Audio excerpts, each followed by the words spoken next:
Hi, so this is a relatively new product by SunDown Audio. It's the SA-12 version 2 dual 2 ohm coil.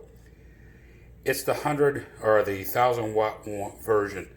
Now they have the SA-12 version 1 Rev 3. That's what everybody's most familiar with, but this is their brand new product, so I figured I'd do an unboxing. I typically don't do that because people know how to open their own damn boxes. So for ease of purposes, I only have two hands. Why God didn't give us four, I don't ever know. I went ahead, used a small chainsaw to go ahead and open this, or a machete, get something sharp. It's a box within a box. Open that up, and this is what we're gonna see the contents wise. Looks like some rubber gaskets that are gonna come for the speaker itself to put on the back side. Put those aside for now. So you've got a nice packaging in here. They wrapped it up so that way you don't get a ton of, those little boogers all over everything that tends to stick to your hand, get in your carpet, and don't want to vacuum up. And it is in solid styrofoam, so that makes sure that unit's not going anywhere. Most people put it in cardboard. My Def Bounce that I got in came in cardboard, things like that. Still packaged really well, but I think I like this because there's just no dead space in there at all. So I'm going to go ahead and pause the video, pull this thing out, because there's no way that I can pull this subwoofer out using only one hand without damaging it. So there's the subwoofer in its temporary safety enclosure, waiting to be shipped out to someone. So again, I'll go ahead and pause this, pull it out, and that way you can get an idea of it. Sorry about that. Video got a little wonky on me from the camera, the phone. So there is the new subwoofer, all packaged up. Got like a little ring back there to hold the motor in place and in plastic. Alright, there's the subwoofer opened. I'm going to get some better light here so you can kind of see what's going on. Got a bigger dust cap. Better glue on there, a little wider track for the glue, which was a problem I think in the past. Some of the dust caps were coming off. It does have stitching on the foam surround. The foam surround is a new version. It is the, sorry about that, the newer version where it is kind of real thin going through here, but allowing for a ton of excursion. I didn't expect a sub this big, to be quite honest. That magnet is huge. Here's what my problem was I bought a Def Bounce, and I could not get this subwoofer to fire in a 1 square foot or cubic foot box. It needed more. So I went with the SunDown Audio, which they say is good for about a 0.75 volume airspace to a 1 foot. So they're claiming this should do the job. Now when I compare the stiffness of this thing, it's still pretty stiff to move that cone up and down.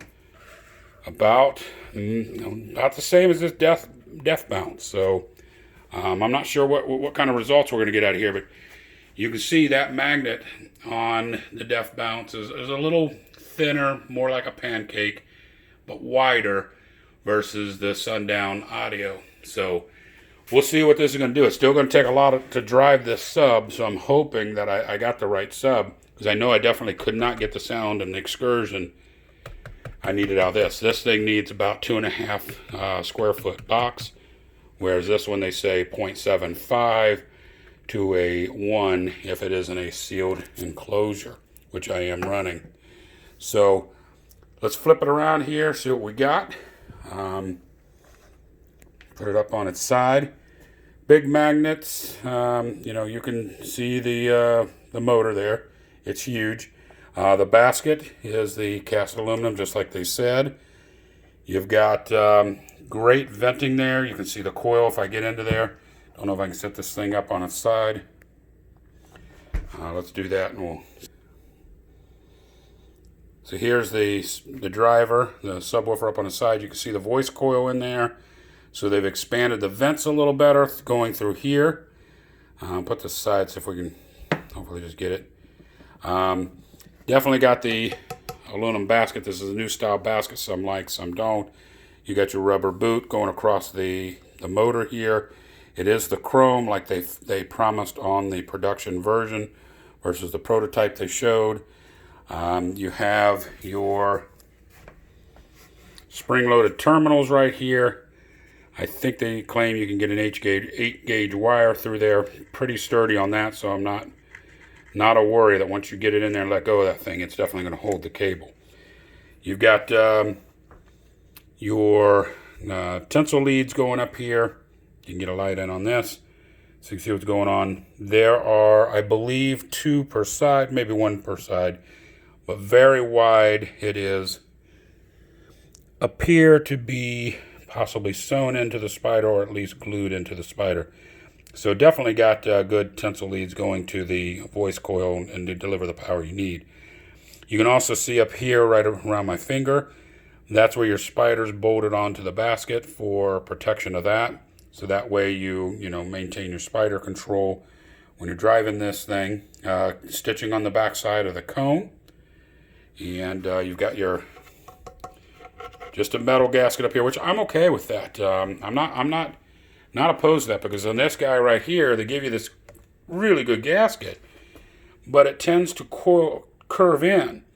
The other thing is it is a PETA, just a pain in the ass to get your bolts, your screws through there to where they don't get caught up on this, and it's kind of a nightmare. To put them in, I always had to pull this boot back, put them in, and then try to get this situated right so that it wouldn't get air leak going through this. So I'm kind of looking forward to this design on this particular product here, to where we don't have that being the case. Put my light off to the side. Your driver is definitely, or your motor is vented. As promised, it's got the laser etching for SunDown Audio. So if you put this beautiful subwoofer in a box and it's exposed, and you want to know what your people advertise what you're running, you definitely can.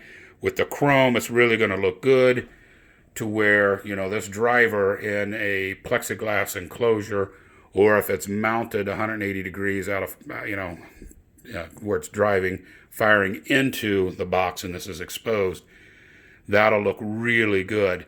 If I were going to do that, the common black, I'd probably flex stone this or do something with this basket to really dress it up to look different. Got the new pole design, or venting here, where it's kind of rounded. Same principle as probably what you're getting on the ports, to where you just don't have a square hole going through there, and this allows air to move more naturally across. And then your coil vents going through here. So I imagine this is your pole vent, your coil vents going through here. So this sub is really designed to be, in my opinion, to be driven hard and to be, really hit the lows like you want. That motor control's got to be insane for, that driver or this magnet in the back. So, but your other leads going over right here, again, you get your 2 sets of tinsel leads going in, and I'm gonna give a better picture of that with some light. That way you can see what you're getting into there. Nice bolted on hex style screws to keep everything in place. Your SunDown Audio clearly marked plus and minus. Don't take anybody's word for that. Always measure these things. I do it with a 9-volt battery. Got plenty of glue in there on the spider, so that way you can get this around where we can see it, so you can see the kind of the black shiny glue in the center on the cone itself. So overall, I think this sub is definitely built well. They've got a 10-year running on their existing SA-12 version 1. Version 1 revision. No, wait a minute. Yeah, version 1 revision 3. So that one only had 3 revisions on it, where they made some correction, I think, to airflow, spider control, some things like that on their older sub. But a lot of people's run those for many years. But compared to a Def Bounce, and this is about the same price, this is a steel basket. The tinsel leads aren't as big. I can get in there. The speaker's just so massive it just doesn't want to sit up. But the tinsel leads are a lot smaller in the Def Bounce. The motor is extremely huge on this thing. This speaker's about 50 pounds. I don't know the weight on this. I'm sure SunDown Audio has it, but I I see a lot of promise with this sub, and I'm hoping, because it's going to go into a small enclosure, since I'm very limited in what I have for space in a BMW M6 Convertible. So that's the sub. We're going to fire it up here probably tomorrow. I got a few things I got to let dry on the box. The box that it's going into is right here. It was designed for that def bounce. Unfortunately, I went from what I thought was going to be a 2.5 cubic foot box to a 1 cubic foot box. The only thing that made sense, because my battery, all my electronics are in the trunk of a BMW. But one thing I did is, since I didn't have space, I couldn't put a double baffle wall here. So I put a 1x1 constructed frame in here to hold the weight of the speaker pushing down on it, and to give this baffle wall a ton of rigidity, if I say that correctly. You can see it comes across, marries these two pieces up, and those get married up down there as well. So basically this acts as a huge frame for the support for these speakers going in. So, but again, the SunDown Audio SA-12 version 2, 1000 watt RMS. I'm sure SunDown Audio can push 1500 on this all day long without any issue, and definitely probably take it up 2000. Of course, you blow your speaker for doing what you did. But looking forward to it.